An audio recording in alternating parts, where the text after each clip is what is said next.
Penktas skyrius. Amžinosios aušros planeta. Vieną dieną, kai komanda susirinko bendrauti su kitavisačiais, Skirma tarė: Rudolfas ir Milena sako, kad mūsų grupinė sąmonė jau yra stipri, tad galima išsamiau pastudijuoti kitos visatos vienos kurios nors planetos gyventojus. Tam visų pirma turime išmėginti jūsų sąmonės gebėjimą individualiai keliauti. Matau iš jūsų veidų, kad manote, kas čia tokio, juk tas pats, ar vienas, ar visi kartu. O štai kas, netreniruota sąmonė vienutėlė, atsidūrusi visiškai svetimoje aplinkoje, sutrinka. Jos nebesupa niekas, kas jai žinoma ar pažįstama, o tai sukelia aštrų diskomforto pojūtį, iš kurio gali kilti agresija ar baimė. Ramybės sala mums visiems buvo nauja aplinka, paprieštaravo Krcas, ir nieko, atlaikėme. Visi tai ne vienas, linksmai nusišypsojo Skirma. Be to ramybės saloje radai tokius pat dvirankius ir dvikojus padarus, tą patį žydrą dangų ir su kaitre saule, tuos pačius žmonių įpročius aprengti kūną drabužiu, reikšti savo mintis žodžiu, maitintis panašiu maistu. Ir kasgi čia tokio naujo? Tradicijos, kalba, kultūra. Štai ten būsi visiškai vienas, visiškai kitokiame pasaulyje ir kertu lažybų, kad net tavo treniruotas protas nors trumpai akimirkai sutriks nuo kitoniškumo. Suintrigavai, atsakė Krcas, ir lažintis nepanoro. Jei taip, turiu klausimą. Kaip mes ten pateksime? Perkelsite mus po vieną į skirtingas vietas ir paliksite visiškai be priežiūros? Ar būsim saugus, jei paliksite mus vienus? Pratęsė jo mintį Argona. Kaip mes nepasimėsime? Kaip vis dėlto ten reikės elgtis? Kokių priešų saugotis? Kokių sąjungininkų ieškoti? Parūpo Linai. Juk reikia nors tiek žinoti, kad neprivirtume košės. Skirma šį kartą buvo neįprastai lakoniška ir tepaaiškino tik tiek. Jūs perkels, stebės ir grąžins atgal Rudolfo ir Milenos sąmonės. Būsite saugus, ta prasme, kad liksite gyvi, o ar nieko nenutiks, negaliu garantuoti.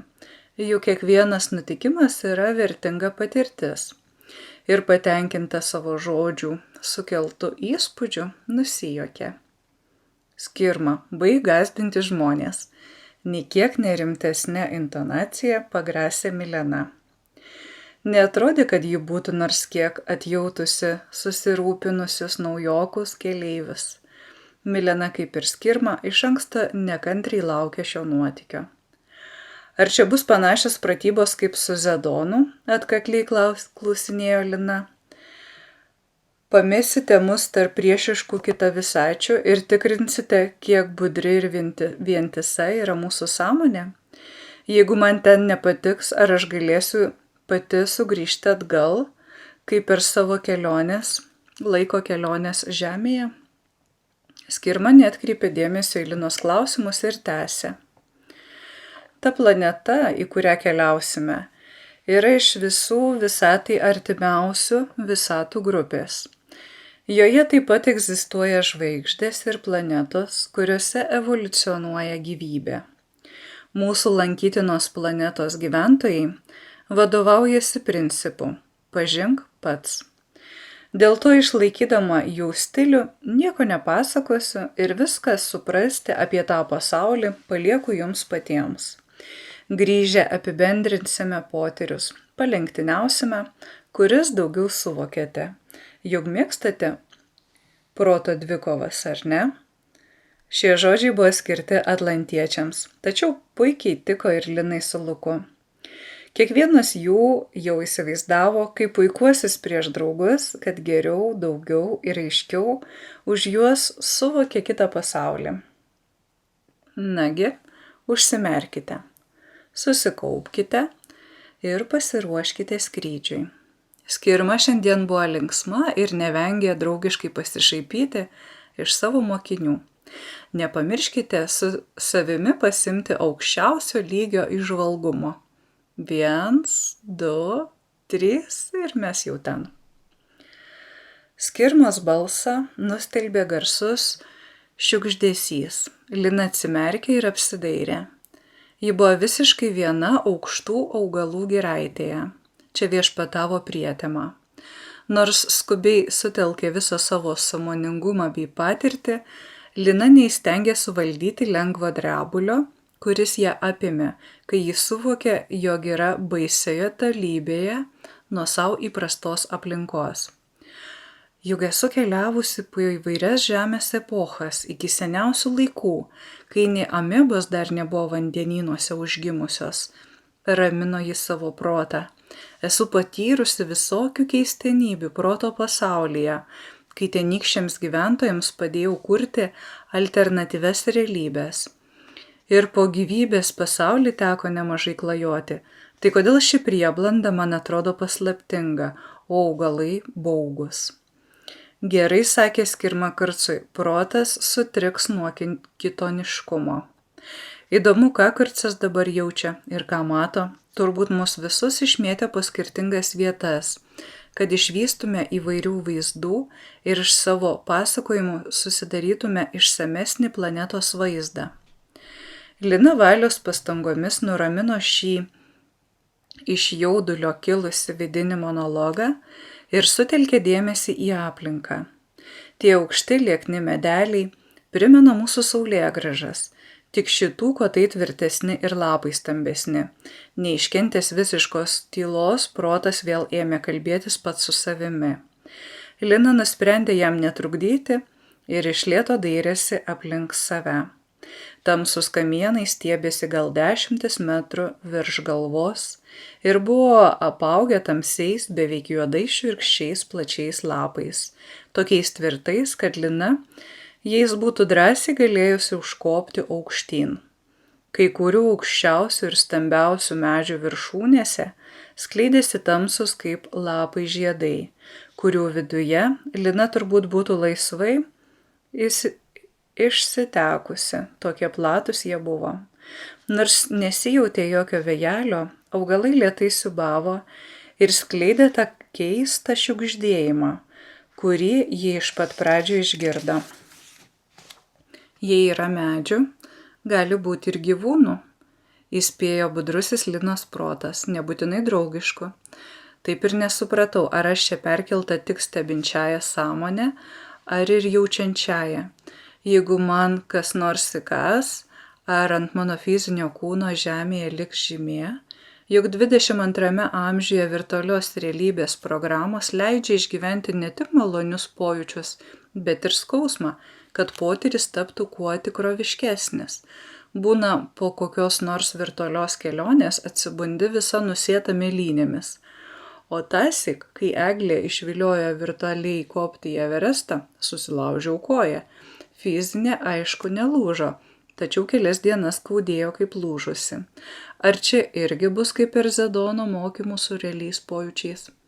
Ak, ir vėl įsiplėpėjau, sudraudė save ir dar įdėmiau ėmė stebėti aplinką.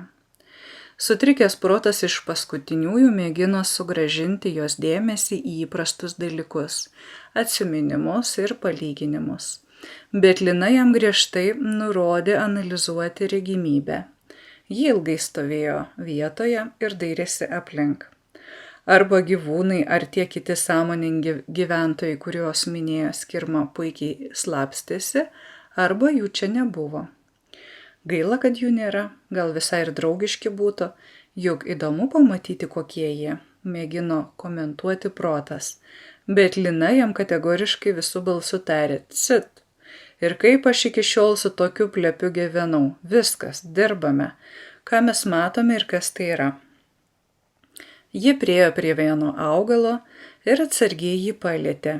Ją užliejo ramybė ir džiugesys. Lina nustebusi atitraukė ranką, pojūtis dingo. Vėl palietė ir vėl tas pats. Oho, nustebo. Augalas empatas, perduoda jausmus. Gal toks jų bendravimo būdas?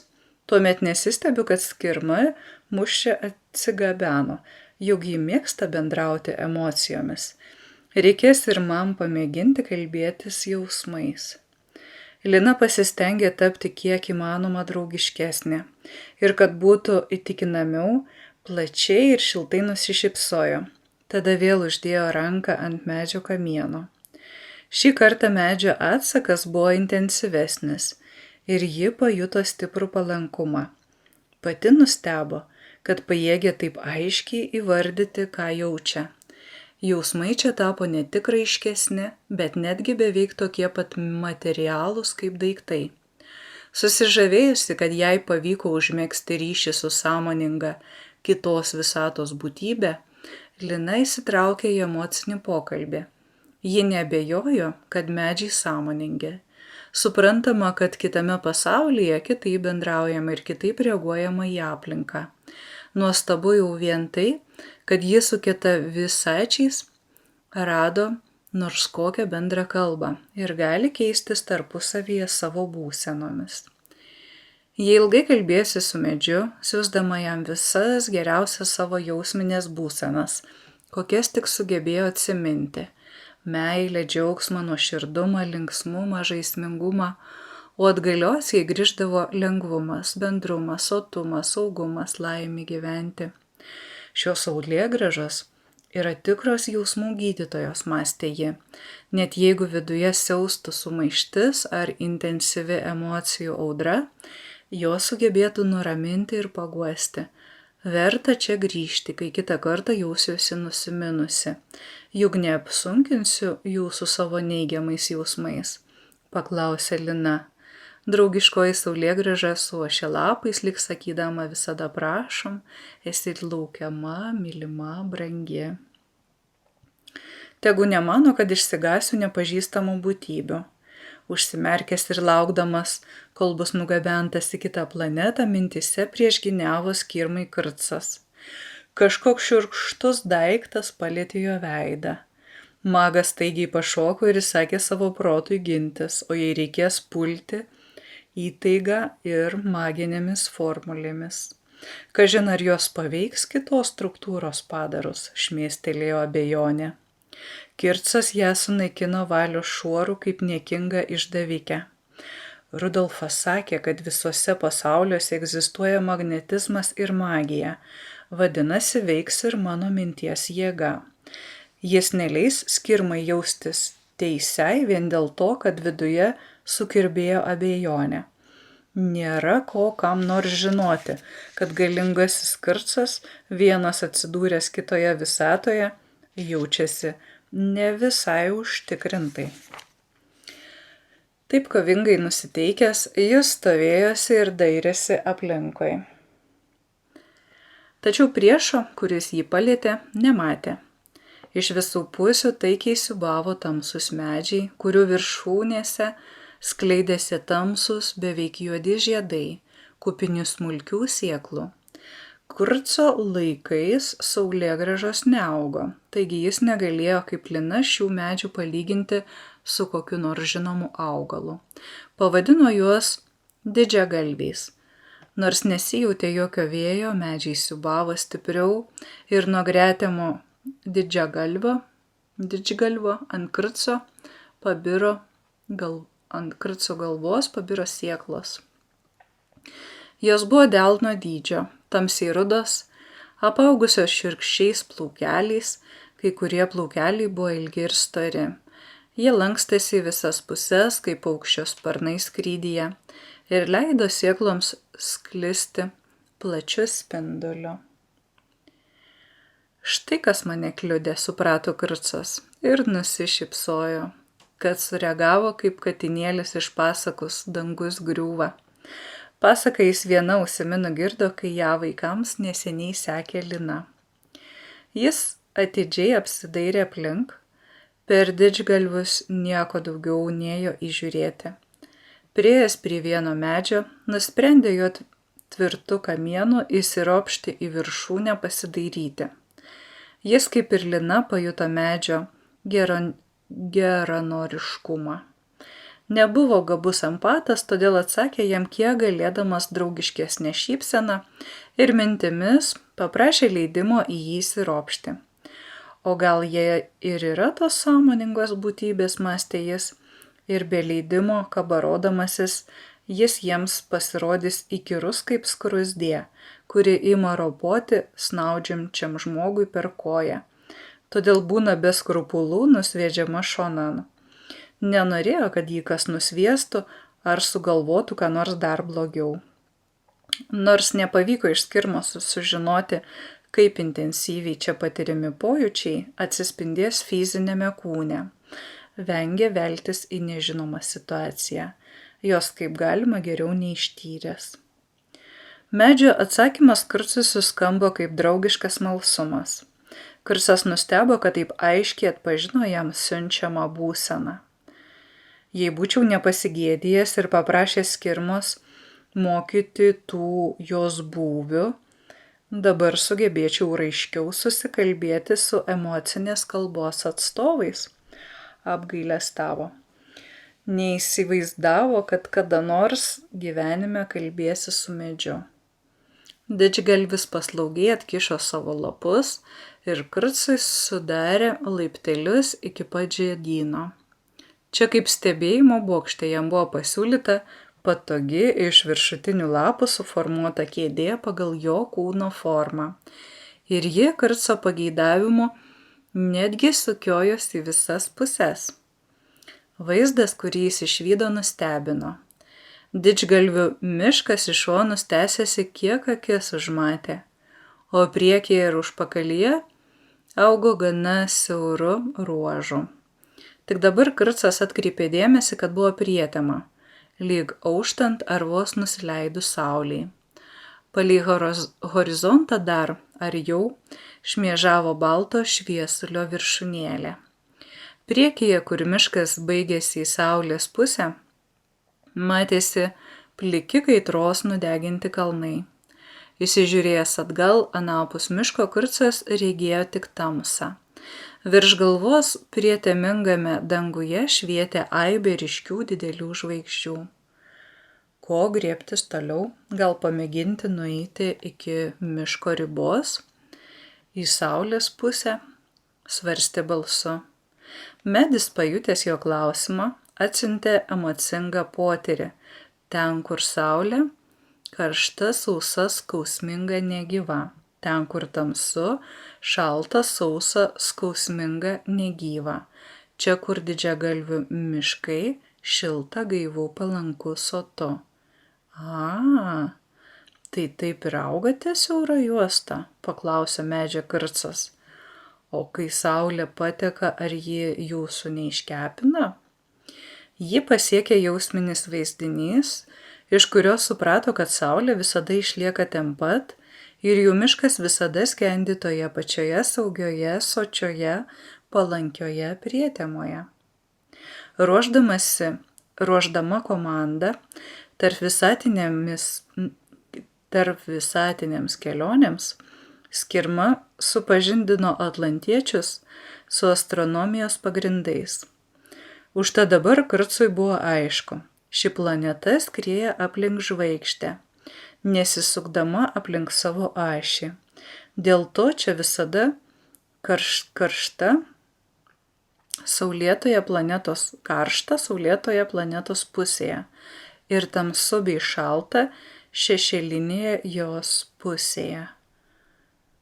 Ak, kokie gudrūs esat, linksmai paplešnojo per lapą Kurcas.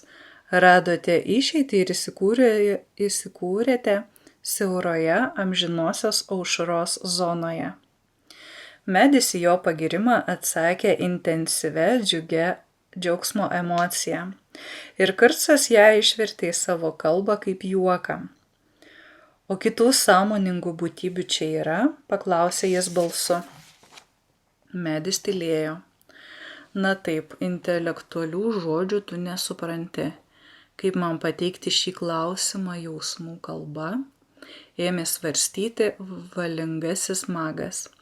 Jei anksčiau kas būtų pasakęs, kad jam jausmai taps svarbesni už protą, nebūtų patikėjęs. Štai ir turėkis dabar.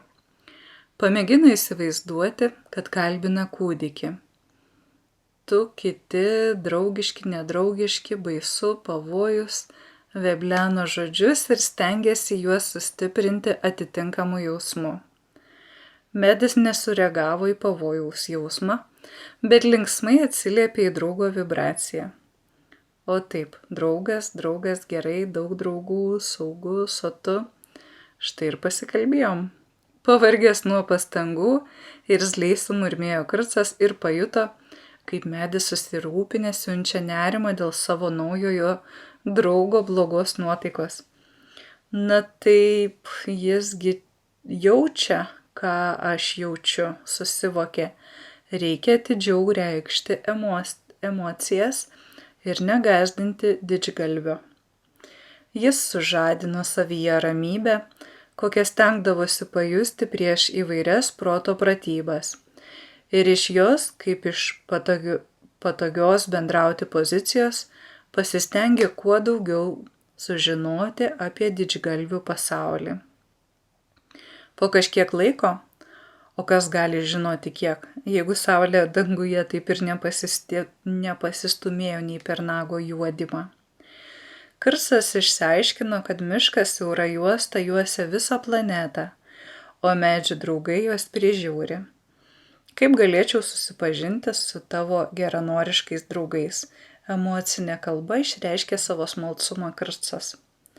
Medis linksmai palingavo į šonus ir netrukus netoliese prie gretimo medžio viršūnės kažkas užnarėjo. Atsisukęs į garsą, Krcas nustėro. Ant lapo tupėjo vaiko dydžio juodas padaras. Krcas įsistebeilijo į jį, nepagarbiai įdėmiai, visiškai pamiršęs visiems pasauliams bendrą etiketą mandagiai pasisveikinti. Daug kojų, gal 4 poros, lieknas kaip skruzdės liemuo, didžiulė galva su gausybė mažų juodų nejudrių akučių. Visas apaugęs įvairaus ilgio ir storio plaukeliais, o kelios stambios ataugos virš liemens turbūt yra sparnai. Šis milžiniškas skraidantis skruzdžius atrodė taikus ir nusiteikęs susidraugauti. Tylėjo sustingęs, tik ta gausybė plaukelių plaikstėsi į visas puses. Krcui pavėluotai šovė mintis. Jis malonus su medžiais, nes jais maitinasi, tačiau aš visai nenoriu, kad jis maloniai maitintųsi ir manimi. Krcas instinktyviai sutelkė valią, besiruošdamas gintis, nebevaldė savo nuotaikų ir išspinduliavo priešiškumo emociją. Medelis suvirpėjo lyg sužeistas ir nusipurtė Krcą nuo savęs. Vikriai pašokęs ant žemės, Krcas ėmė dairytis priešininko. Kokia maginė formulė geriausiai tiktų, svarstė kovinę būseną pervestas protas. Kadangi esu svetur, bus negerai, jeigu bandydama susipažinti su vietos gyventojais, vieną jų sunaikinsiu. Užteks jį sustingdyti, paralyžiuoti, kad pamatytų, jog esu nepėsčias. Jis ilgai laukė antpuolio, bet miške atrodė nebeliko nei gyvos dvasios. Medeliai nejaukiai lingavo, sunerimę dėl jos skleidžiamo priešiškumo ir kaip beišgailėdami skleidė ramybę. Juk čia toks taikingas pasaulis, čia visi tokie draugiški, ko sunerimai klajūnė iš kitų pasaulių. Atsipalaiduok, nurimk, džiaukis gyvenimu kartu su mumis. Pralavintas Kirmos per pratybas, Argona nesunkiai susikalbėjo su augalais, kuriuos ji praminė jausmuoliais. Atsidžiaugti negailėjo, kad tąsyk per Skirmos ir Haroldo su Krcu draugišką dvikovą užsimanė mokytis emocinės kalbos. Apsikeitusi pirmosios pažinties malonybėmis, netruko sužinoti apie planetos savitumą, palankę gyvybei, priešaušrio zoną ir jos gyventojus. Mat kaip, tai jūsų čia ištisa gausybė drauguži, apibendrino savo žinias, meiliai glostydama vieno jausmuolio kamieną. Tas su tokiu pat draugiškumu lengvai palietė ją savo siūbuojančiais nuo nesamo vėjo lapais. Ir turite skraidančių draugų, kurie jūs prižiūri ir rūpinasi jumis? Jie labai geri, taip, aš tą jaučiu. Drauguži, tu man tai labai aiškiai perteikiai. Ir kad kelis skraiduolius tu myli labiau nei kitus. Jie tavo labai artimi draugai. Ak, kaip norėčiau nors vieną pamatyti. Kodėl jų nėra? Gal jausmuoliai kalbėjo su skraiduoliais per atstumą, o gal taip sutapo, kad vos išsakiusi šį norą, iš tankmės išniro ir ėmė skristi į jų pusę didelis vabzdys. Argona pašiurpo iš siaubo, juk jos pasaulyje vabzdžiai kandžiojasi, siurbia kraują, į aukos kūną sudeda kiaušinėlius ir nė apie vieną jų nebūtų galėjusi galvoti kaip apie mylimą draugą, kur jau ten iš jų ji jų atvirai nemėgo ir nuo vaikystės jais bjaurėjosi. Jausmuolis susirūpino pajutęs viešnios reakciją, sulingavo lapais ir vabzdys staiga pakeitė kryptį, nuskrido kita linkme. Viskas gerai, nuramino pirmiausia pačią save, o paskui ir medį Argona. Jeigu sakai, kad jis draugas ir kad geras, aš noriu su juo susipažinti. Mūsų pasaulyje vabzdžiai kitokie, nelabai draugiški. Medis pareiškė Argonai nuoširdžią užuojautą dėl nedraugiškų vabzdžių jos pasaulyje ir pasiūlė kraustytis gyventi čionai, kur visi yra palankus, geranoriški, rūpestingi. Ačiū, būtinai apie tai pagalvosiu. Nusijuokė Argona ir vėl meiliai glostė medžio kamieną. Tačiau, kai didesnis už ją vabzdys priskrido artyn ir nutopė netoliese, Argonai prireikė visų valios pastangų, kad nuslopintų pasišlykštėjimo jausmą ir sugebėtų pažadinti savyje bent jau neutralų pakantumą kitokiai gyvybės formai. Norėdama užimti sunerimusi protą, ji pradėjo įdėmiai tyrinėti sustingusio kaip statula skraiduolio išvaizdą. Asociacija su vabzdžiu kilo dėl to, kad šis padaras turėjo 4 poras plaukuotų kojų, ilgą liauną liemenį, iš jo išsišakojusias 4 ilgas plokščias, taip pat plaukuotas ataugas, panašias į sparnus ir stambę galvą. Nemaloniausia Argonai buvo tai, kad didžiąją dalį galvos užėmė aibė mažų akučių, kurių juoda gelmė jai kėlė nerimą. Nes iš jų abejingos išraiškos visiškai nėjo suprasti, ką ši būtybė mąsto ir ketina daryti. Argonai pasirodė, kad skraiduolis ją tyrinėja taip pat smalsiai ir atsargiai kaip jį. Vabzdys matyt kažką nusprendė, nes žengtelėjo artyn. Jo veidą dengiantis ūsai sulingavo į šonus. Priekinė pora kojų bauginamai krustelėjo. Argonai pasivaideno, kad padaras ketina ją čiupti ir sukirsti kaip skanų patiekalą. Neištvėrusi ji baugiai šūktelėjo. Nėrė už savo draugo jausmuolį ir tvirtai apkabino jo liemenį. Vabzdys sustojo, lyg būtų sutrikęs ir neišmanytų, kaip jam toliau elgtis su baikščia būtybe. Jeigu mane suės, ką pajus mano fizinis kūnas ir fizinė sąmonė, karštligiškai svarstė moteris. Nesinorėjo naudoti magijos. Argonai atrodė nepagarbus svetimoje planetoje elgtis kovingai, netgi savigynos tikslais. Tegu geriau ją suris, bet pirma ji nepuls. Juk tai netiktų juk jei nutiktų blogiausia ir ji atsidurtų vabzdžio gniaužtuose, skausmą tikriausiai pajustų tik jos smegenys, o fizinis kūnas, reikia tikėtis, nenukentėtų. Bet štai vietinį gyventoją savo minties gale išties pražudyto. Jausmuolis suvirpo krečiamas jos intensyvios baimės. Jam tai buvo nauja, niekada iki tol nepatirta, aštriai nemaloni emocija. Medelis palinko žemyn savo lapais, lyg rankomis apkabino argoną ir kaip beišgalėdamas ėmė ją raminti.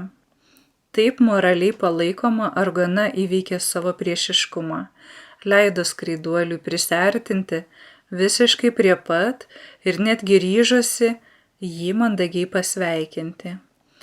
Į jos klausimus apie planetą vabzdys neatsakinėjo. Kurį laiką tylomis ją patyrinėjęs, staiga pakilo į orą ir nuskrido. Na ir tiek to, virpėdama nuo vidinės įtampos atsiduso argana. Turiu subręsti, kad kaip lygis su lygiu pajėgčiau bendrauti su tokios nemalonios išvaizdos padarais. Ir kodėl jis negalėjo būti balta grakšti gulbė, kodėl neprisiderino prie mano potyrių ir neapsireiškime, kaip tarkime, romus katinas. Juk aš taip myliu kates. Kažin, ar esame planetų, kuriuose gyvybė yra įgavusi išmintingų kačių formą. Būtinai paklausiu Milenos ir ten apsilankysiu. Medelis susidomėjęs niuktelėjo argono lapu ir išreiškė jausminį prašymą daugiau papasakoti apie savo pasaulį ir apie tuos kitus pasaulius su baltomis gulbėmis ir jaukiamis katėmis, apie kuriuos ji dabar galvoja. Jei nepajėgiu susikalbėti su skraiduoliais, bendrausiu su jausmuoliais, nutarė argona. Taikinga miško atmosfera jai priminė Mirijos sodus. Taip, vėliau reikės įsitikinti, kad tikrai visos kitos šio pasaulio gyvosios būtybės tokios padraugiškos ir linksmos kaip šie augalai. Argona nebeprašė medžio kviesti naujų lankytojų. Taip įsijautė savo naujajam draugui per jausmus pasakoti apie Žemę ir kitus pasaulius, kad nepastebėjo, kaip atėjo laikas grįžti atgalios. Lik sveikas, dar pasimatysime, pažadėjo tvirtai tikėdama, kad būtinai čia sugrįš, kai jos sąmonė sutvirtės. Atsidūręs prietemos apgaubtame miške, Haraldas nusprendė negaišti laiko žvalgybai ir iš karto imtis veiklos. Šioje visatoje egzistuoja laikas. Vadinasi, yra ir laiko gijos, kuriuose kaip medžio kamieno rievėse surašyta visa laiko tėkmėje vykusių įvykių eiga. Haraldas savo sąmonę paniro į šios visatos laiko audinį ir pradėjo ieškoti su šia planeta susijusių gijų. Nugriebtoji laiko gija buvo kitokios struktūros nei gimtajame gyvybės pasaulyje. Ji trūkčiojo, tąsėsi ir nenorėjo paklusti nepažįstamajam. Haraldas turėjo ją sutramdyti ir prisijaukinti lyg laukinių žirgų išjodinėtojas. Tuomet iš jos savo sąmonėje regimais vaizdais sužinojo tą patį, ką kiti jo draugai atrado tiesiogiai bendraudami su aplinka ir dar išsamiau. Šioje visatoje žvaigždės labai didelės ir tankiai susispietusios į įvairaus dydžio ir formos galaktikas, kurių taip pat prisėta tankiau nei mūsų visatoje. Dėl to palyginti šviesiame danguje ryškiai spindėjo gausybė žvaigždžių ir net plika akimi buvo galima gėrėtis įvairiaspalviais artimųjų galaktikų ūkais. Ypač kerintis buvo tamsiosios pusės dangus, kuriame, stelbdami vieni kitus savo nenusakomą grožį, liejo nakties šviesuliai. Gaila, kad ten per šalta rengti astronominės ekskursijas, atsiduso Haroldas. Nors čia atvyko tik jo grynoji sąmonė, tačiau jis jautė tą patį, ką ir vietiniai planetos gyventojai. Taigi pasukęs į tamsos pusę būtų paniręs į stingdantį šaltį. Ši planeta buvo vienintelė savo žvaigždės palydovė ir iš tiesų nesisuko apie savąją ašį, todėl joje tinkama gyvybei pasireikšti zona tęsiasi tiek Saulės tekėjimo iš už horizonto riba. Pirmieji augalai prisitaikė prie tokių sąlygų ir suformavo vientisą mišką, siaurų žiedų juosianti visą planetos paviršių. Tai buvo sausa planeta be vandenynų, upių, ežerų, lietaus ar debesų. Augalai gaudavo gyvybei reikalingą drėgmę iš amžino ryto rasos, kuri kondensuodavosi ore dėl temperatūrų skirtumų tarp šaltosios ir karštosios planetos pusių. Keistos buvo šio pasaulio gyvenimo sąlygos. Iš tamsiosios pusės dvelkė stiprus ledinis vėjas. Nuo jo magiškai žiedą saugojo aukštų kalnų grandinės. Panašus kalnai stūksojo anapus saulėtekio zonos ir gynė nuo ugningos kaitros dvelksmo. Miško žiedas augo tarsi specialioje įduboje, susiformavusioje aplink visą planetą. Augalai buvo visi vienos rūšies, aukšti liauni medžiai, tamsus dėl kitokios nei žemėje cheminių medžiagų sudėties. Subrendę jie pražysdavo vienu dideliu žiedu, kuris ilgai nokindavo sėklas. Haroldas apstulbo iš laiko gijos sužinojęs, kad medžiams evoliucionuojant dalis sėklų įgijo gebėjimą skraidyti ir išsivystė į tai, ką sąlyginai būtų galima pavadinti vabzdžiais. Jeigu sėklą vėjas nuneždavo į kaitriąją pusę, sėkloje vykstantis cheminiai ir biologiniai procesai gaudavo pakankamai šilumos, kad išsirutuliotų sudėtingos vidinės sandaros vabzdys. Jeigu sėkla pasukdavo į šaltąją pusę, jos vidiniams procesams neužtekdavo karščio ir ji virsdavo nedideliu ugliu. Šis uglys judėjo stipriomis šaknimis, kaip žmonės kojomis. Jis grįždavo atgal į komfortišką gyvybei teritoriją, susirasdavo laisvesnį plotą ir čia suleisdavo šaknis ilgiems augimo metams. Vis iš tų pačių vidinių vaizdinių Haroldas sužinojo, kad augalai per daugelį amžių išmoko bendrauti jausmais, sudarė vieningą bendruomenę ir rūpinosi vieni kitais. Vabzdžiai buvo tos visuomenės dalis. Jie gyveno ne tik miško zonoje, bet ir giliuose urvuose, kurie vagojo planetą po jos nesvetingų paviršiumi. Tamsiojoje planetos pusėje urvus šildė planetos gelmių ugnis. Karštosios pusės urvuose priešingai buvo gaivu, nes žemės pluta izoliavo olą nuo saulės kaitros.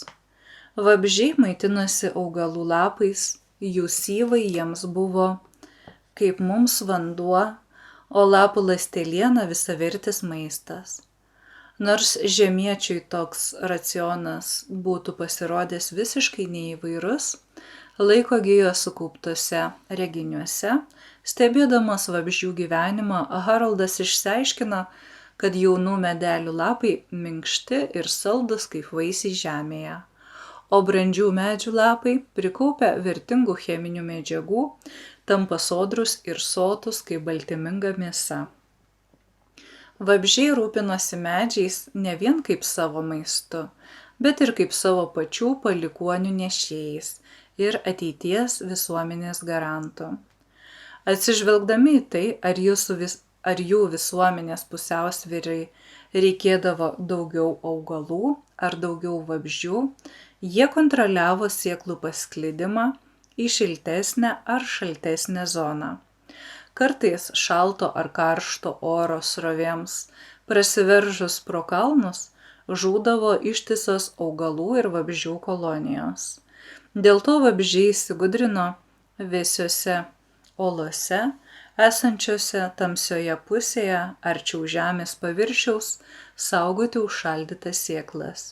Iš jų po didžiųjų katastrofų išaugindavo naujų medžių, o iš jų sėklų subrandindavo vabzdžių. Požeminėse urvuose jie ne tik gyveno ir saugojo medžių sėklas, bet steigė savo žinių šventiklas. Kai kurios jų buvo mažos ir skirtos tik kasdieniam praktikom, kitos itin erdvios ir ten vabzdžiai rinkdavosi į didžiuosius susirinkimus spręsti svarbių klausimų. Kadangi pagal saulės judėjimą danguje laiko skaičiuoti negalėjo, vabzdžiai neturėjo valandos ir dienos sąvokų. Būdami neskubrios prigimties ir pasižymėdami ilgą gyvenimo trukmę, jie vadovavosi lėtesniais ir ilgesniais žvaigždžių judėjimo dangaus skliautų ritmais. Vabzdžiai išmanė, kas yra metinis planetos apskriejimas aplink savo žvaigždę ir turėjo 2 visuotinės kalendorinės šventes, kurias buvo galima pavadinti naujų metų pradžios ir metų vidurio šventėmis. Per ilgus evoliucijos tūkstantmečius atsiskyrę nuo augalų vabzdžiai išvystė aukštą intelektą, kuris jiems tapo religija. Skirtingai nei medžiai patys neturėjo jausmų, tačiau medžių jausmus labai vertino. Įvairiai eksperimentuodami, vabzdžiai atrado, kad nuskinti lapai išsaugo gebėjimą jausti ir tuos jausmus gali perteikti kitiems. Išdžiovinti kaitroje lapai išsigrindindavo iki tyrojo jausmo, kuris vabzdžių kultūroje buvo įvardytas kaip aukščiausia tiesa. Kai vabzdžiai paliesdavo džiovintą lapą, juos apimdavo aukšto sąmoningumo būsena, kurią jie itin mėgo. Atšaldytas tamsioje planetos pusėje lapas sustingdavo ir tapdavo grynosios emocijos kristalu. Paliestas toks lapas darniai suskambėdavo tam tikra nata ir sužadindavo intelektualams tą jausmą, kurį skleisdavo prieš užšaldymą. Ištisas kartos vabzdžių lenktyniavo, kas sugebės sustingdyti grynesnio skambesio džiugesį, jaukumą, laimę, ramybę. Didžiai vertino, jei pavykdavo rasti naują, iki tol neužfiksuotą emociją.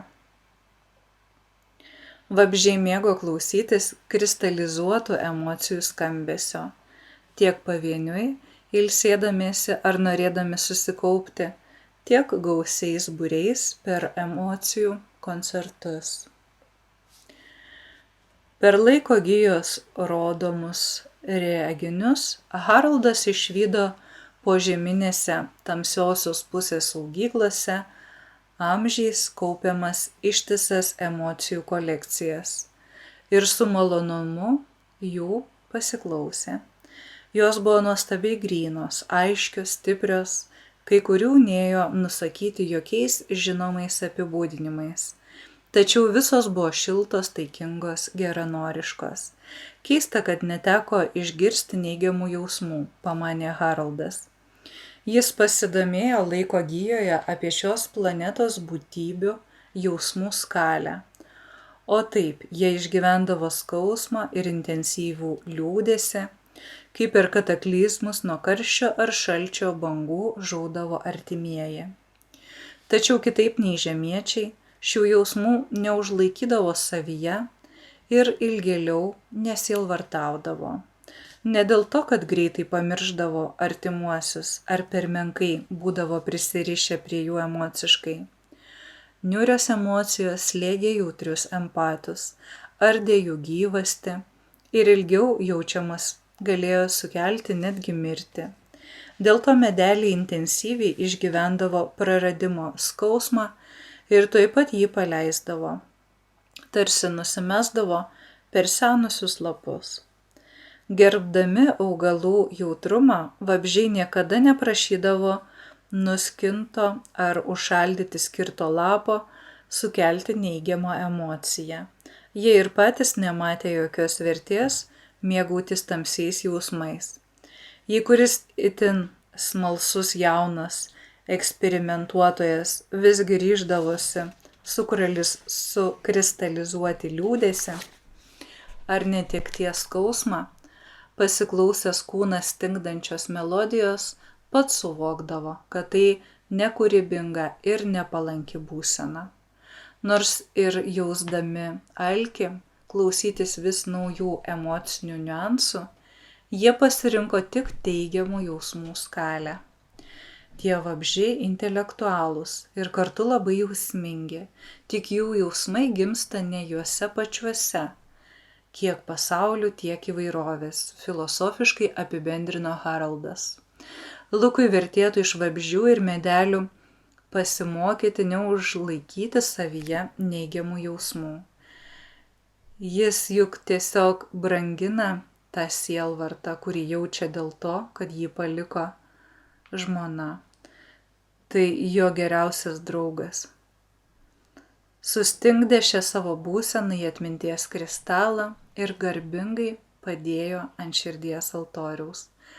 Gal pats tai supras ir panorės pagaliau išsilaisvinti iš nekūrybingos ir nepalankios protiniai kūrybai būsenos. Jeigu taip kaip aš dabar dairosi po planetos laiko giją. Haroldas panoro iš laiko gijos daugiau pamatyti, kaip vabzdžiai bendrauja tarpusavėje. Tada ir suvokė, ką turėjo omeny Skirma, sakydama, kad šie individualistai vadovaujasi principu pažink pats. Jie beveik nesišneka kasdienėmis temomis, net su mažaisiais, tik ką iš sėklos išsiritusiais vabzdžiukais, stebėjosi Haroldas. Jis gerbė individualizmą ir siekė viską suvokti pačiam, tačiau toks griežtumas, kokį išvydo šioje visuomenėje, jį nustebino. Kastos buvo skirstomos pagal savivokos ir protinių gebėjimų lygį. Į bet kokį klausimą atsakydavo kitų klausimų, mįsle ar metafora.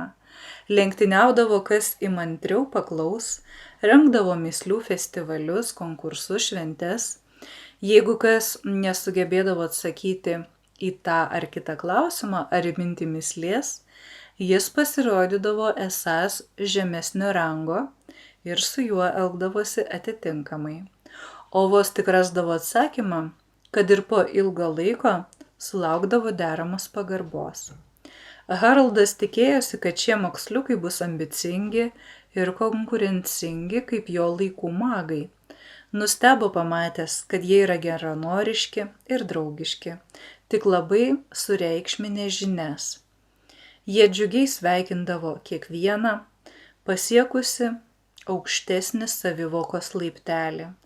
Ir čia pat naujai iškeptam aukštesnio socialinio rango atstovui užmindavo naują mįslę – kelrodę į tolesnį pažinimo lygį.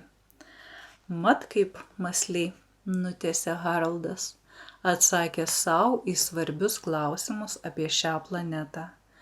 Jis pajuto karštą norą susitikti su moksliukais vabzdžiais ir išsiaiškinti, kokią vietą jų visuomenėje jis pajėgtų užimti su savo savivokos lygmeniu. Supratęs, kad lengviausia prisišaukti pašnekovą per medį, jis kreipėsi į arčiausiai augusi, mandagiai išsakė savo pageidavimą ir netrukus mėgavosi sudėtingu intelektiniu pokalbiu su vaiko dydžio daugiaakiu vabzdžiu. Lukas iš tikrųjų pasielgė lygiai taip pat kaip Haroldas. Pasidairė po sugriebtąją laiko giją išsiaiškino, kas gyvena šioje planetoje ir kokie vietinių gyventojų papročiai. Vabzdžių tradicija kalbėti mįslėmis jam pasirodė panaši į tą, kuri, kaip jam jaunystėje pasakojo iš prekybinių kelionių, pažįstamas Sufijus. Buvo madinga Persijos dvare.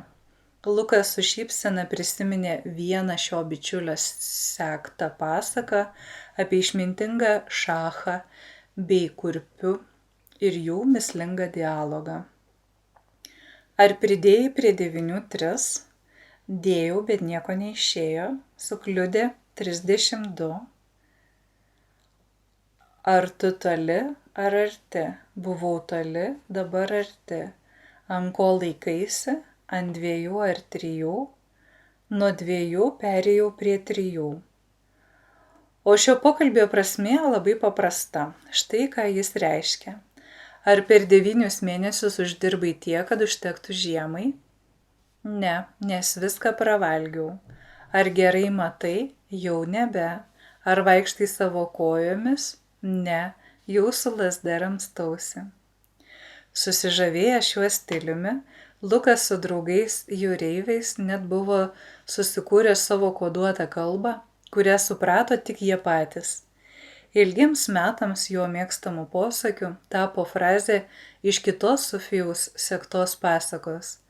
Nueik nežinau kur, parnešk nežinau ką. Ja Lukas vartodavo neryžtingiems žmonėms apibūdinti. Juk gyvenime dažnai taip ir būna. Patys nežinome nei ko norime, nei kur einame. O kai taip neapsisprendę blaškomės, ar nuostabu, kad mūsų pasiekimai nekažin kokie. Lukas nutildė savo įsifilosavusi protą ir nukreipė dėmesį į aplinką.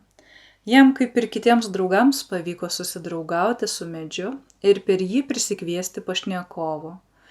Juo susidomėjo grupelė jaunų vabzdžių, kurie savo ūgiu šiek tiek nusileido Lukui. Atvykėliai tylomis laukė, ką pasakys su jais panorėjęs pasimatyti svečias, nes pagal jų etiketą jis turėjo prabilti pirmas.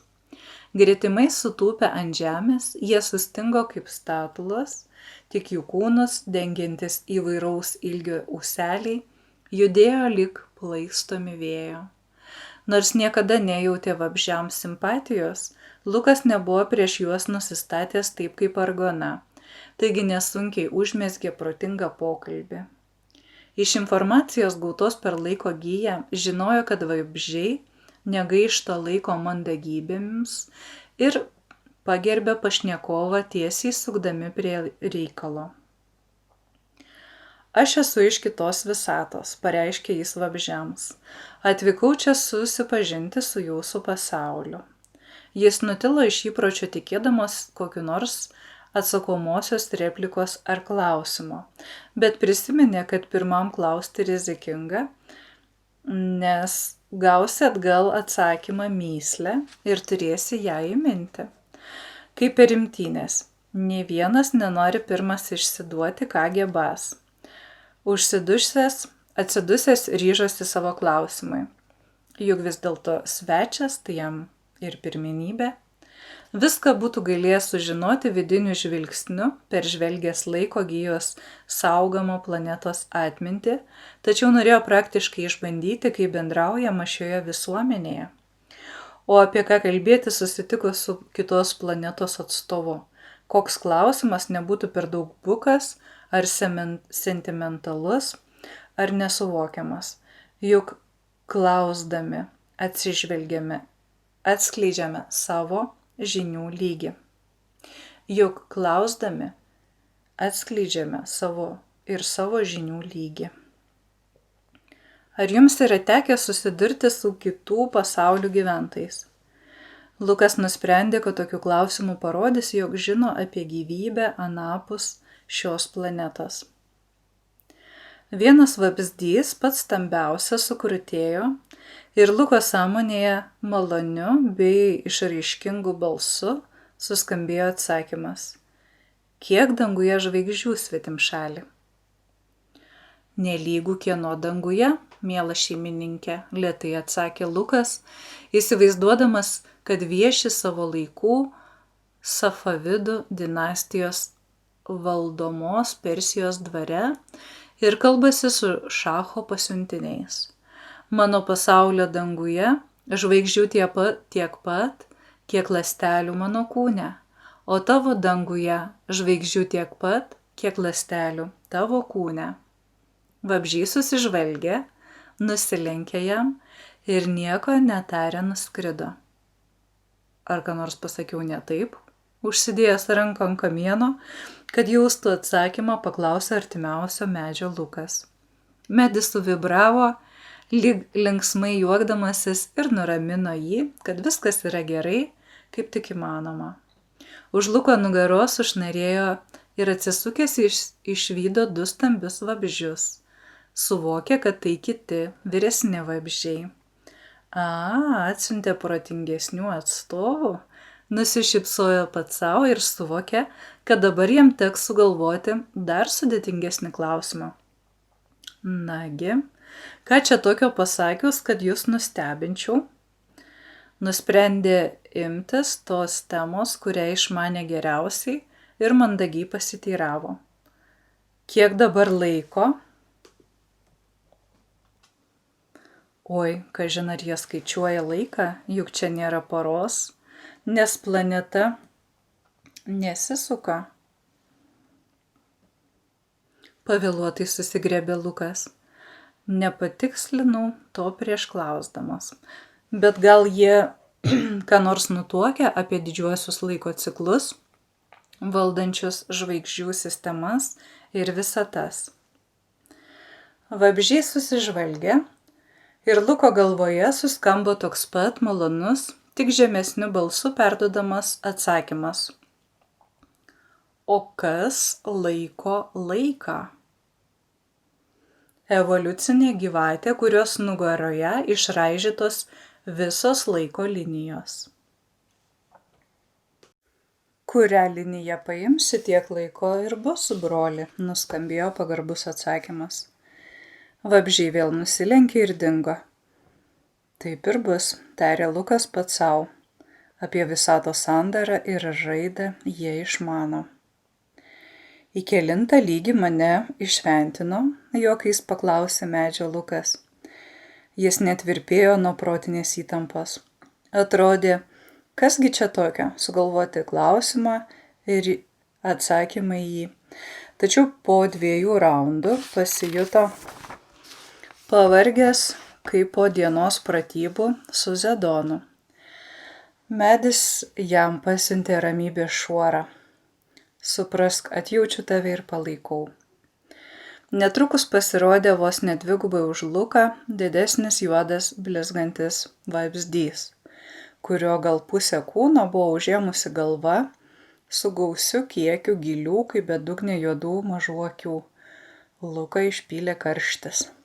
Sveiki, aš atstovauju savo visatos laiko drakonams, o jūs, narsiai pareiškė jis atvykėliui.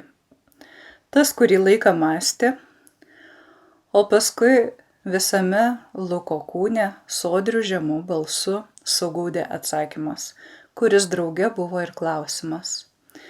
Kuo Aramėjaus visuomenė pranašesnė už Augėjos, jeigu aptveria save neįveikiamą sieną? O man dabar iš kur žinoti? Čia kažkas iš jų istorijos, mitologijos, akimirkai sutriko Lukas. Prisiminė, kad jis tik ką sakėsi esąs laiko drakonas. Dėl to ir tokio klausimo sulaukė. Vėl mintimis nusitvėrė tos pačios įvaldytos laiko gijos ir pareikalavo išsiaiškinti klausimą. Tai, ką gija atsakė, jam suskambo kaip padrika žodžių rinkinys. Suvok save ir atskirti nuo kitų, pažinti savo ribas, tapatybės problema, kova už savitumą. Reikėjo ką nors atsakyti, juk pats pradėjo šį žaidimą. Iš viso to kratinio Lukas surizikavo sudėlioti tokį teiginį. Save suvokęs individas aiškiai jaučia savo tapatybės ribas ir dėl to yra atsparus bet kokiai įtaigai ar mėginimams primesti jam kitokią pasaulėžiūrą. Vabzdys linktelėjo galvą ir kitaip nei ankstesnieji pakomentavo Luko žodžius. 3 pažinimo lygis. Jeigu pageidausi pas mus tęsti saviugdą, tave įleis į akmeninę šventyklą. Pažintis su tavimi mane praturtino. Iki kito susitikimo, laiko drakone iš kitos visatos. Tai reiškia, kad yra ir kitas sudėtingesnis atsakymas, suprato Lukas. Jis užsidegė smalsumu sužinoti tą atsakymą. Tačiau mintis nepakluso ir Lukas daugiau nebepajėgė apie nieką mąstyti. Jis atsisėdo po medžiu, atsirėmė nugarą jo kamieną ir leidęs nuvargusiam protui pailsėti, ėmė mėgautis jausmų pokalbiu su nepretenzingu pašnekovu. Atsimerkęs ir apsidairęs, Zedonas net švilptelėjo iš nuostabos. Juk tai bitukų pasaulis, apsidžiaugęs tarė jis. Paaiškėjo, kad jo čia nekartą būta jaunystėje. Zedonui prieš akis šmėstelėjo seniai užmiršti laikai. Jis gimė neturtingojo laisvojo valstiečio šeimoje, epochoje, kurią pagal Linos laikų tradiciją vadino viduriniu Atlantidos periodu. Buvo smalsaus, guvaus proto, bet dėl žemos kilmės ir skurdo apie aukštus mokslus šventykloje galėjo tik pasvajoti. Monotoniškas gyvenimas ūkyje slėgė, todėl vieną dieną, būdamas paauglys, pabėgo iš namų ir išvyko klajoti su prekeiviais. Sykį užklydo į vieną nuošalę gentį. Pajuto nepaprastą jų vado psichinę galią ir panoro iš jo mokytis. Išmoko tos genties kalbos ir 4 metus pas juos gyveno. Ta gentis save vadino tarpininkais tarp dangaus ir žemės. Jie turėjo galią bendrauti su kitų pasaulių būtybėmis. Pamatę psichinius Zedono talentus, jie sutiko mokyti berniūkštį girdėti ir regėti kitų pasaulių būtybės. Tada jis nežinojo, kad klajoja po kitas visatas. Jo draugams taip pat nerūpėjo, kaip toli yra tie pasauliai, į kuriuos juos nuneždavo sąmonė. Kol gyveno pas juos, Zedonas aplankė nemažai kitų pasaulių. Tuo metu jam tai buvo pramoga. Vėliau, kai subrendo jo psichikos galios, prabudo ambicijos ir jis užsimanė tapti valdovu, iš pradžių nedidelių į vieną grupelę suburtų genčių, tada kelių užkariautų nedidelių karalysčių, galiausiai imperinių užmojų teritorijos. Jo pečius užgulę valdymo rūpesčiai nustelbė vidinių klajoklių žavesį.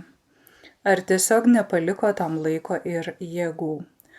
O dabar štai netikėtai jis vėl čia, pas savo mieluosius, gudročius bitukus. Jis taip juos vadino, nes jie pasirodė panašus į jo tėvų ūkyje veistas bites. Kažin, į kokį laikotarpį papuoliau, jam parūpo. Ar tai prieš mano draugo ilgaplaukio erą, ar po jos? O kaip šaunu būtų susitikti, jeigu jis dar būtų panašaus amžiaus kaip aš, ir pažiūrėti, kuris ko pasiekiam. Palankus likimas, o gal juos čia atgabenė sąmonės drakonai, taip sudėliojo įvykius, kad per ampatus medžius, perdavęs bitėms norą susitikti, jis netrukus išvydo stambų bitiną, kurį atpažino kaip subrendusi savo jaunystės draugą. Nereikia nesakyti, kad tuoj vienas kitą apipylė patikrinamaisiais klausimais, mįslėmis bei užuominomis. Ir jiems tapo malonu, nes jie pamatė, kad abiejų pažinimas yra kur kas platesnis, nei buvo anuomet. Ilgaplaukis pagarbiai pakvietė Zedoną apsilankyti požeminėje laiptuotoje šventykloje, į kurią buvo leidžiami tik aukšto rango asmenys. Čia jie toliau tęsė klausimų pokalbį iki pat tos akimirkos, kai Zedonas pajuto, kad jam laikas atsibusti savo realybėje. Aš dar grįšiu, Ilgi, ir pasakysiu tau, ką manau apie tą ugninio žiedo ant žvaigždės drakono letenos myslę. Jis tvirtai pažadėjo draugui ir išnyko iš bitukų pasaulio. Keliautojai pasijuto grįžę į ramybės salą. Šį sykį kontaktas su kitu pasauliu truko ilgiau ir įtraukė giliau. Jie lėtai merkėsi ir nenoriai perjunginėjo sąmonę į kasdienę aplinką. Na, tai kokie įspūdžiai? Linksmai paklausė Milena, norėdama išjudinti grupelę. Šis klausimas iš tiesų sužadino jų po kelionės aptingusi protą ir ką tik regėti vaizdai vėl tapo ryškus ir gyvi. Vos nuraminau savo įsitauškusi protą, atvirai pasiskundė Lina. Neįsivaizdavau, kokia plepi mano šio įsikūnijimo asmenybė. Skirsiu daugiau laiko praktikuoti proto tylą ir įsiklausyti į savo aukštesnėje sąmonę. Na ir nelengva užduotėlė teko bendrauti jausmais. Paveiktas nuoširdaus bendravimo su geriaisiais didžgalviais, Kircas pirmą kartą gyvenime atvirai pripažino savo trūkumą. Bet lyg susigėdęs ir išsigandęs, kad jį palaikys minkštą širdžių, skubiai grįžo prie senų įpročių ir dėl visko apkaltino Skirmą. Kodėl nesakei, kad mums kelionėje prireiks tavo jausminių įgūdžių? Kodėl mokei tik argoną, kad prieš mane geriau pasirodytų? Skirma linksmai gūžtelėjo pečiais ir nieko neatsakė.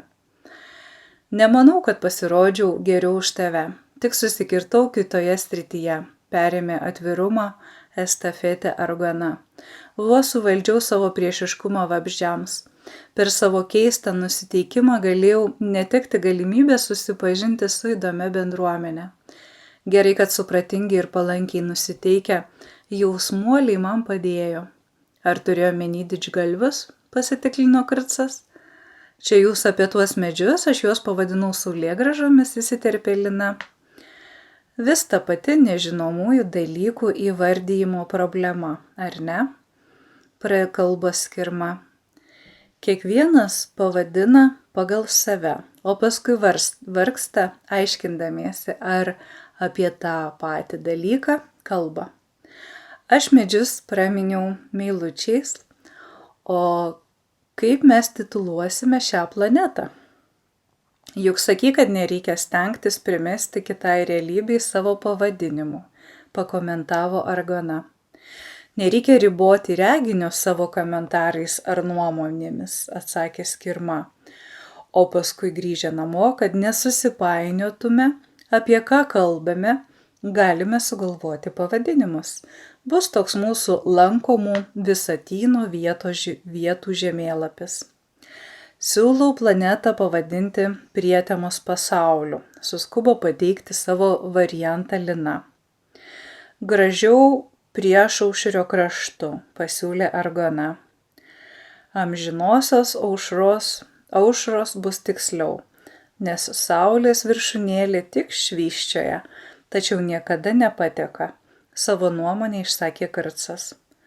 Arba amžinojo saulėtekio, nes susilaikė neįsitraukusi į linksmą žaidimą Milena. Juk žinai, kad saulėtekio zona yra tik vienoje planetos pusėje, kur savo saulę medžiai mato švysčiojant iš rytų, o kitoje planetos pusėje ją mato vakaruose, taigi jiems jų kraštas yra Saulėlydžio, užginčijo Rudolfas. Vėl tu tą patį, nusijuokė Milina ir paaiškino draugams. Kai pirmą kartą ten apsilankėme, mes taip kaip jūs ieškojome planetai pavadinimo.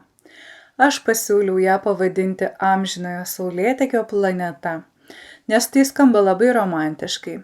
Taip pat šiltai kaip gerosios jausmuolių emocijos. Visur proziškos tiesos ieškantis Rudolfas sukritikavo mano romantišką polėkį, priminęs 4 pasaulių šalių principą. Na gerai, pusė planetos galėtų vadinti Saulėtekio, o kita Saulėlydžio. Ir taip abi įgytų savitumo. Ne, tiksliausia būtų Amžinosios aušros planeta, gynė savo idėją Kircas. Ar nebūtų geriau priimti tą pavadinimą, kurį vartoja planetos gyventojai, protingai pasiūlė Zedonas?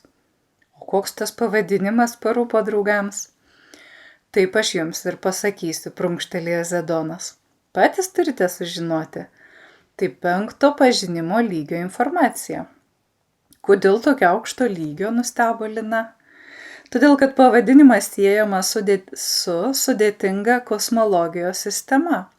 Galiu tik užsiminti, kad jis atskleidžia išsprendus ugninio žiedo ant žvaigždės drakono letenos mįslę. Jie planetą vadina ugniniu žiedu, nes saulė švyti iš už horizonto, kaip spindulinga žiedo akis, spėjo Lina. Tai tik 1 lygio aiškinimas, pasišaipė iš jo Zedonas. Žvaigždės drakonas? Tai jų saulė? Spėliojo Argona. Tai tik 1 lygio aiškinimas, linksmai pakartojo Zedonas. Lukas su Haraldu sėdėjo neįprastai tyliai ir stengėsi nepatraukti į save dėmesio. Draugai galėjo teisėtai jų paklausti, ką apie tai mano laiko drakonai. O šiems buvo gėda išsiduoti, kad turėdami galimybę iš laiko gijos apie planetą sužinoti absoliučiai viską, jie nesusiprato pasidomėti elementariausiu dalyku, kaip ją ir save vadina vietiniai gyventojai. Kircas taip pat tylėjo, nenorėdamas pripažinti 2 kartą per dieną atskleidę savo neišmanimo. Po karštų diskusijų buvo sutarta laikinai, kol išsiaiškins tikrąjį pavadinimą, planetą praminti Amžinosios aušros planeta, o jos gyventojus jausmuoliais ir gudročiais. Nors tiek gerai, kad laimėjo mano pasiūlytas planetos pavadinimas, pasiguodė mintyse ambicingasis magas. Šiek tiek nuotaiką gadino tai, kad didžgalvis sutarė vadinti Argonos pasiūlytų terminu, o skruzdžius Zedono. Ar ir tu bandei žvalgytis per laiko giją, aprimus ginčiams, paklausė Luko Haraldas. Taip, ir kokios jos nepaklusnios, iki kokio lygio su vabzdžiais prisiklausinėjai. Juodu liko patenkinti sužinoję, kad vienas kito nepralenkė ir abu buvo pripažinti 3 lygio gudročiais. Kaipgi nutiko, kad tokioje visatų ir jų gyvenamų planetų gausoje jūs mane atgabenote ten, kur jau kitados lankiausi su savo jaunystės mokytojais, pasitairavo Rudolfo Zedonas.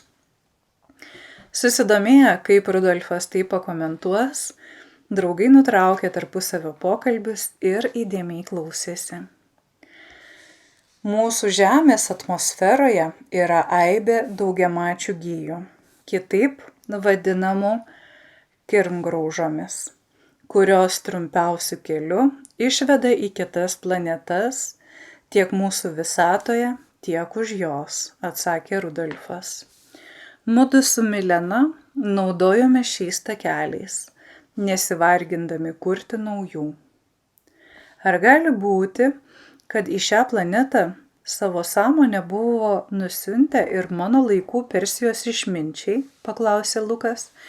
Jeigu į vabzdžių bendruomenę galėjo patekti Zedonas ir jo jaunystės draugų gentis, Tai gal ir vėlesniais amžiais kas nors ten nuklysdavo per šitą kirmgraužos takelį. Man vabzdžių bendravimo maniera primena kai kurias pažįstamos Sofijaus sektas pasakas. Visai įmanomas dalykas, pritarė Rudolfas. Daugelis pasakų, mitų, legendų kalba apie kitas realybės ir sąmonės keliautojams sapnuose ar reginiuose ten nutikusius nuotykius. Štai ir jūs dabar galėsite rašyti kosminius memuarus, kurie bus ne mažiau įdomus už Guliverio keliones.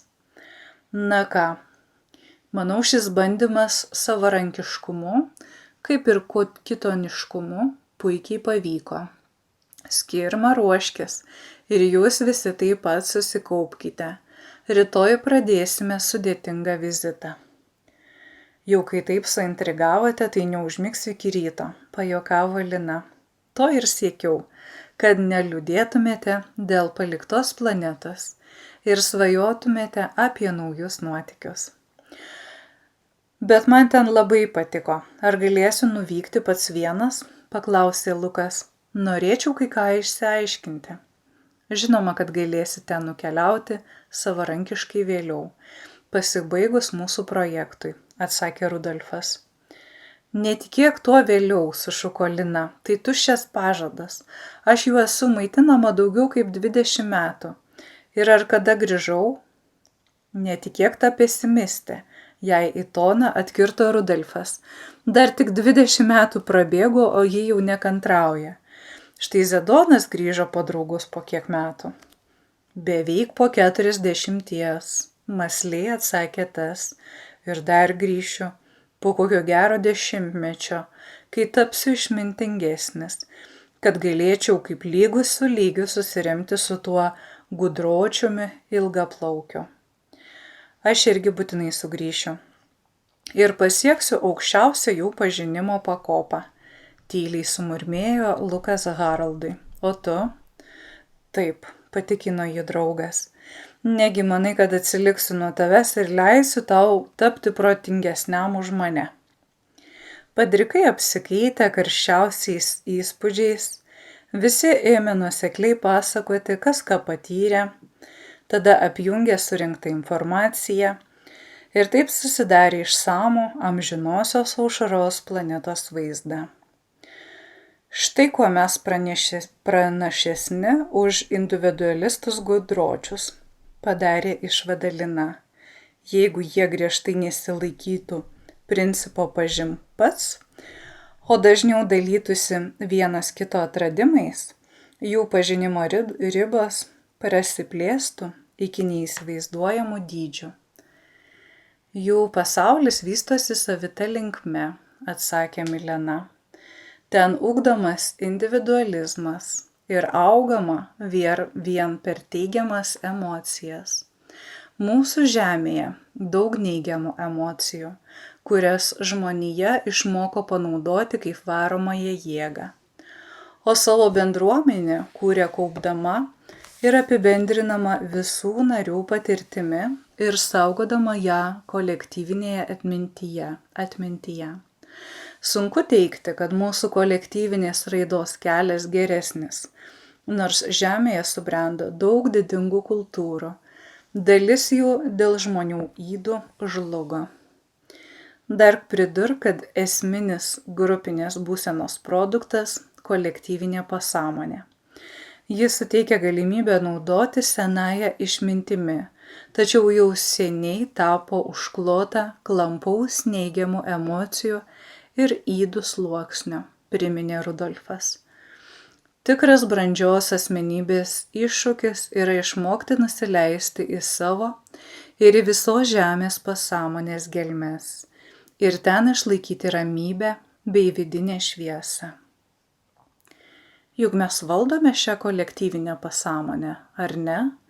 Žvaliai tarė Lina. Ir ankstesnysis mūsų socialinio pokyčio projektas ir dabartinis siekis dar giliau į žemės erdvę įterpti kolektyvinio sąmonėjimo energijas Yra bendros mūsų komandos pastangos nušveisti tas emocijų, glitesių užneštas gelmes. Visi kartu siekiame sutaurinti sąmonėjimo kasdienybę. Taip, žinoma, pritarė jai Rudolfas. O Milena ir Nastasija linktelėjo galvas. Aš manau, kad mūsų kelionių į kitoniškos raidos visuomenės vertė yra ta, kad ir jie, ir mes stebime vieni kitus ir galime pasinaudoti visa kuo, kas abiejose visuomenėse geriausia, pridūrė Skirma. Ir jie tikrai mokosi iš mūsų, tarė Zedonas. Štai mano draugas ilgaplaukis net kelis kartus sulaužė savo planetos tradiciją ir kalbėjosi su manimi nemislėmis. Jis tiesiog pasidalijo žiniomis ir mes šauniai pabendravome. Gal Mirjai taip pat vertėtų apsilankyti šioje planetoje? Paklausė Nastasijos Argona. Man tie meilūs medžiai priminė Mirjos sodus ir zuikius. Pasikalbėk su ja apie savo potyrius, atsakė Nastasija. Manau, jai bus įdomu sužinoti. Keliauti svetur ji kol kas nebus nusiteikusi. Visa jos sąmonė sutelkta į sodų projektą. Tačiau išklausyti tavo ir kitų draugų įspūdžių jai turėtų būti įdomu. Mūsų pokalbis jau baigėsi, eikime ir aplankykime Mirją kartu. Mirja ir Izabelė su Antanu pasakojimų apie amžinosios aušros planetą klausėsi susižavėję. Popietė ir vakaras prabėgo džiugioje jausmuolių ir gudročių atmosferoje.